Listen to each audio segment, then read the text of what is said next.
In One Piece, there are many characters who are born as heroes and legends. However, one name that was once associated with great hope has remained in the shadows since the beginning: Monkey D. Dragon. Yet he himself stated that he would step out of the shadows at a certain point. That moment is now. So, looking back, what has the Revolutionary Army and Dragon accomplished up to this point? What is their current plan? And why is Dragon such a disappointment for most One Piece fans? I think I speak for many fans when I say this, as I've heard it often lately: Dragon is dead to me forever, and no matter how epic and intense Oda portrays him now, he remains a disappointment and cannot be redeemed. This is a common take I hear because so many events have already taken place in the world where he should have intervened. For example, he saved Luffy from Smoker in Loguetown, so he has gotten off his chair before. That's why for many, it's not a valid argument that he must remain completely hidden just because he might be the chosen one, an ancient weapon reborn, or something else. That theory is out of the question now, Dragon being Uranus, the ancient weapon itself. At one point we thought that since Shirahoshi is Poseidon, the other ancient weapon might be a human, perhaps Dragon himself as Uranus. But now we have confirmation that Mother Flame, that strange shadowy thing above the clouds, is Uranus. We receive confirmation of this in the Egghead arc, so Dragon is not a reincarnation of Uranus or anything like that. There's no need to argue about it anymore. Of course, Dragon is important because he is the leader of the Revolutionary Army, the faction fighting against the world government. It's the main opposition group, so naturally he plays a crucial role. If he were to fall, the entire Revolutionary Army might cease to exist. So it does make sense that he stays in the background to some extent. However, this behavior is very uncharacteristic for a revolutionary. Normally we associate revolutionaries with people who stand at the forefront, leading their followers and being willing to die for their cause. That's what defines a revolutionary, and Dragon's actions are anything but that. I completely understand the disappointment. I'd even say that Dragon is easily in the top 5 most disappointing characters in One Piece so far. That said, I'm still in the camp that believes Oda can make Dragon compelling. I can still accept it if we get a well-explained backstory detailing the reasons why he didn't personally go to declare war on the Celestial Dragons. He made such a big declaration: "I will declare war on the Celestial Dragons at the Reverie." Yet, in the end, he just sat on his island, sweating, reacting to newspaper articles. Meanwhile, his commanders, along with Sabo, were on the front lines, risking their lives, fighting the admirals, setting the Celestial Dragon's flag on fire, and that was their act of war declaration. Sabo even made it into Imu's throne room, got pierced by Imu's attack, and barely escaped from the Gorosei, who transformed into their monstrous forms, all while Dragon stayed behind.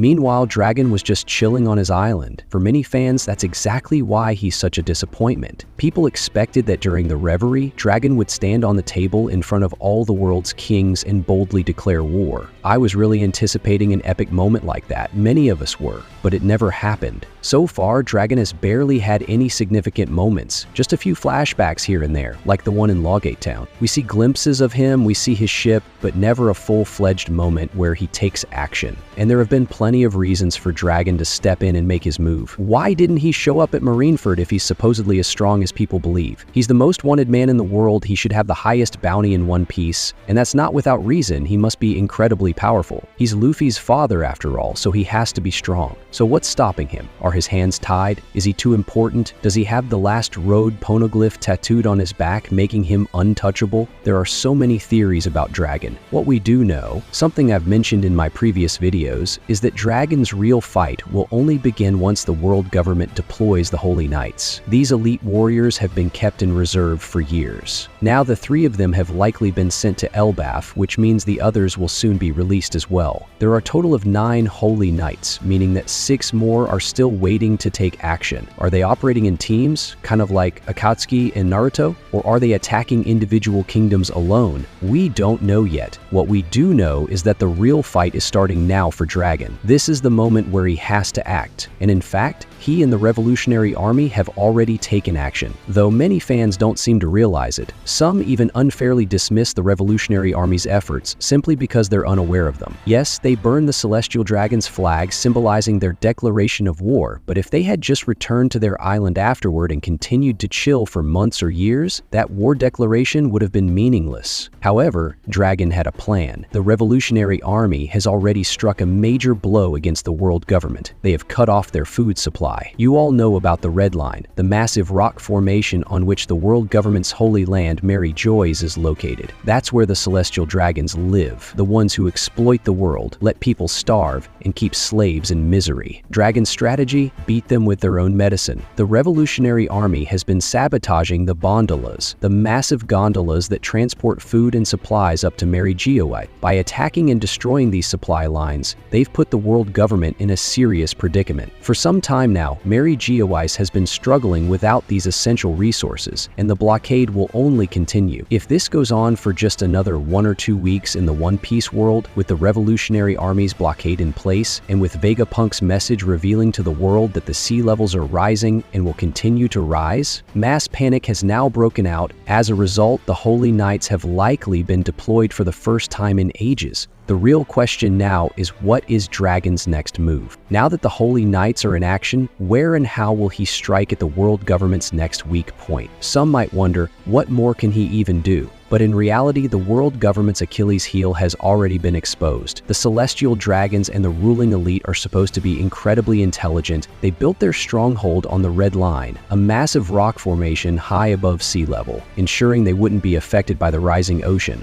unlike the rest of the world's population, who were left to drown on the sinking islands below. Imu, the Gorosei, the Holy Knights, and the Celestial Dragons all believed they had secured absolute safety for themselves. But this so-called smart decision is about to become their downfall. The problem? There is nothing on top of the Red Line. It's just rock. They never developed self-sufficiency. Maybe they could have tried growing plants or setting up farms there if they had thought ahead, but they didn't. Instead of preparing for sustainability, they have been completely reliant on outside food supplies. And now, with the Revolutionary Army cutting off their resources, they're facing a crisis. They cannot survive on their own up there. They need the outside world. And this dependency will gradually weaken them over time, pushing them into a desperate situation. This could lead the world government to make reckless attacks, exactly the kind of impulsive move that Dragon is likely waiting for. I believe he expects them to strike out in desperation, and he's preparing to counter. After all, if he has been planning for decades, he must be anticipating the world government's next move. Of course, we can speculate endlessly about Dragon's abilities, whether he has the wind fruit,